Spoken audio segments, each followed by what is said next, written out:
Today is the 29th Sunday of Ordinary Time, Cycle B. It is truly amazing how Isaiah, writing hundreds of years before Christ, captured the passion and death of Christ with his prophecy of the suffering servant who would redeem Israel and the world. For example, here's a sample. Because of his affliction, he shall see the light in fullness of days. Through his suffering, my servant shall justify many, and their guilt he shall bear. If you have time, please read Isaiah chapter 53 for more on this prophecy. How does our culture measure a successful life? Wealth? Academic recognition? Social status achieved? Fame? Most people would define success in terms of wealth, power, and fame. What is a successful life in the eyes of God? It is one that always did the will of God, perform acts of loving kindness, and is welcome into the heavenly kingdom at the end of his earthly life. It is not dependent on what other people believe or think of it, so long as the life is pleasing to God. One can have a successful life without wealth, fame, or power. Do you believe this? Well, read the lives of the saints, especially those like St. Francis who renounced wealth. Do you let others, such as the advertising media, define what makes you a success, or tell you what you need to be happy? Here is something that Mother Teresa of Calcutta told us. If you are kind, people may accuse you of selfish and ulterior motives. Be kind anyway. If you are successful, you will win some false friends and true enemies. Succeed anyway. If you are honest and frank, people will try to cheat you. Be honest anyway. What you spend years building, someone may destroy overnight. Build anyway. If you find serenity and happiness, they may be jealous of you. Be happy anyway. The good you do today will often be forgotten by tomorrow. Do good anyway.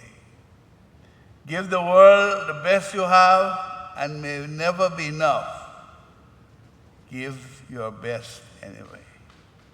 Mother Teresa of Calcutta.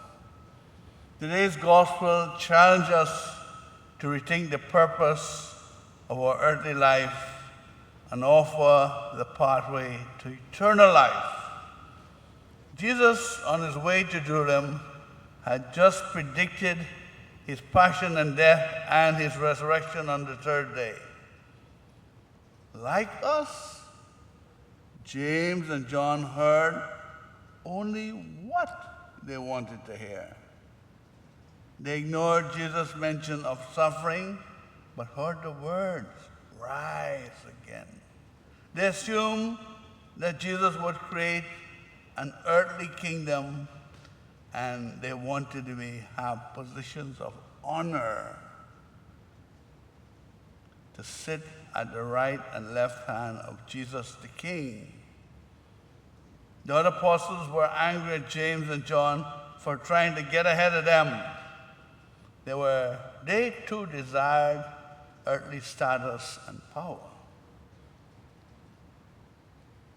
Now the question, who will sit at the right hand of Jesus? From the creed, we know that Jesus will sit at the right hand of the Father. Therefore, there is only one position next to Jesus at his right hand, and it is reserved for Mary. During the reign of Solomon and for the kingdom of Judah onwards, the queen was the mother of the king rather than one of his wives. This is why Jesus is the king and Mary is the queen of heaven. Eventually, Jesus had to tell his disciples that the greatest among them must be prepared to be the servant to the others. Jesus was not just a teacher. He was also a role model. To model this teaching, he washed the feet of his disciples at the Last Supper in spite of the rule that no Jewish male was allowed to wash the feet of his servants or slaves. The lack of humility is usually evidenced by what people without a medical excuse will refuse to do. I do not mop floors. I do not take out garbage. And I do not.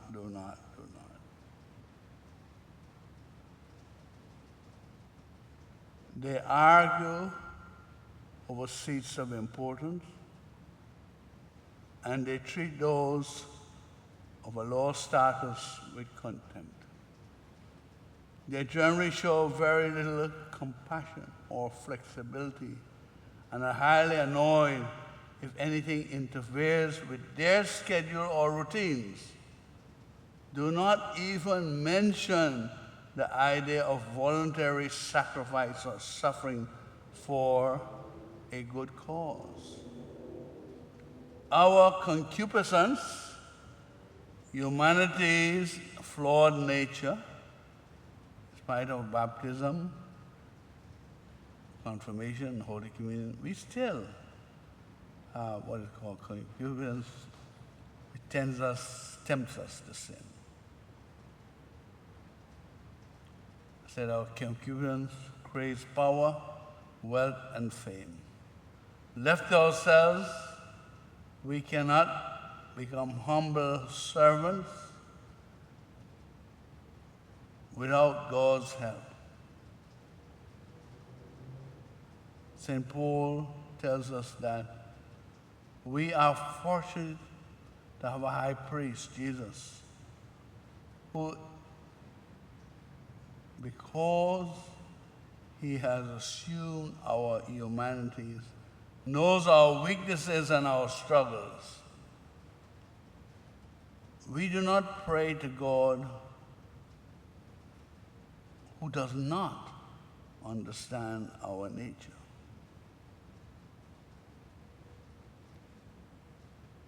For, as St. Paul says, we do not have a God, a high priest, who is unable to sympathize with our weakness, but one who has similarly been tested in every way, yet without sin.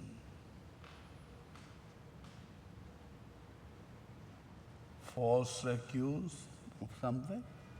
Jesus knows what I mean. Unjustly condemned? Jesus knows what that means. Betrayed by friends, abandoned by close friends? Jesus knows what that means. Mocked while you're trying to do something good? Jesus knows what that means. The role of the high priest was to offer sacrifices for the sins of the people and then to pray for them. Without Jesus' help and guidance, we can never succeed. Be humble and recognize that we need God's help, and do not be afraid to ask for it.